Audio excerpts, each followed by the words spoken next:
SEGA.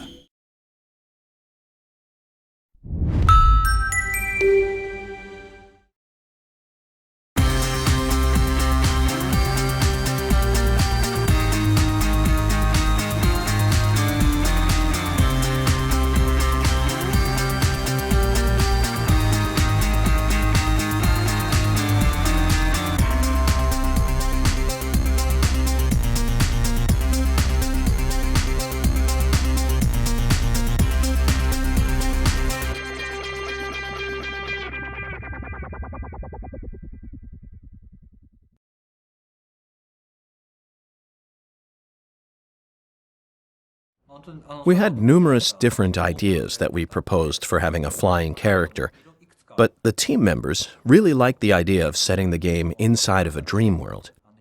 Once we decided to go with a dream world, what we wanted to do was something that wouldn't just be some kind of fantastical dream, but more representative of actual dreams that people might have at night. I read a lot of books and other literature about dreams and the deep psyche in order to learn how to faithfully create an actual dream. There are a lot of books out there by experts. The primary foundation I used was the work of Carl Jung, but I referenced the works of several people who had done proper scientific research on the topic of dreams in order to construct the dream world and also the characters that appear in those dreams. Because of this, I could hear about people's dreams and go, "Oh, that means such and such." And so for a while, members of my team would come up to me and ask things like, "Hey, so I had a dream about this last night. What does that mean?" And I'd say, "Okay, that means you have residual trauma from this sort of event in your past." So I was acting sort of like a dream interpreter. After a while, I started realizing that it revealed deep-seated psychological issues and emotional scarring and other things I probably shouldn't have been privy to, and I figured maybe I should quit while I was ahead. To put it simply, different people have issues inside themselves that they need to overcome, or some sort of conflict deep within themselves. And dreams give us a means of visualizing those conflicts when we go to sleep. That's how dreams work in the real world, at any rate.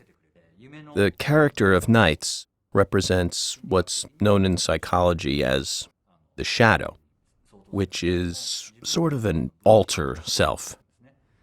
When a man dreams, he'd see his alter self as male, and when a woman dreams, she'd naturally see her alter self as female.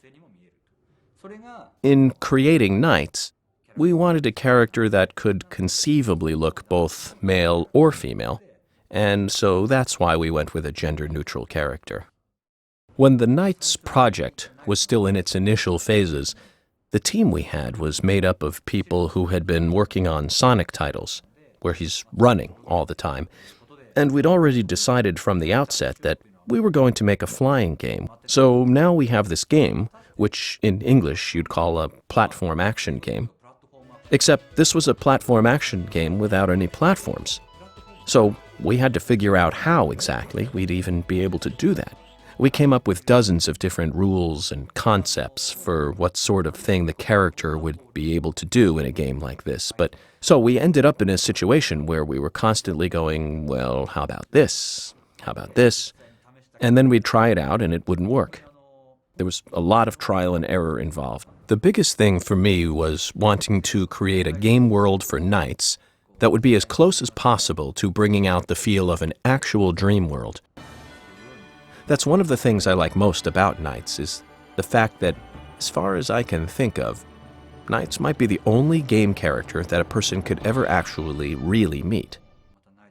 I really like the idea that fans might look forward to the chance of possibly meeting the real NiGHTS whenever they go to sleep at night.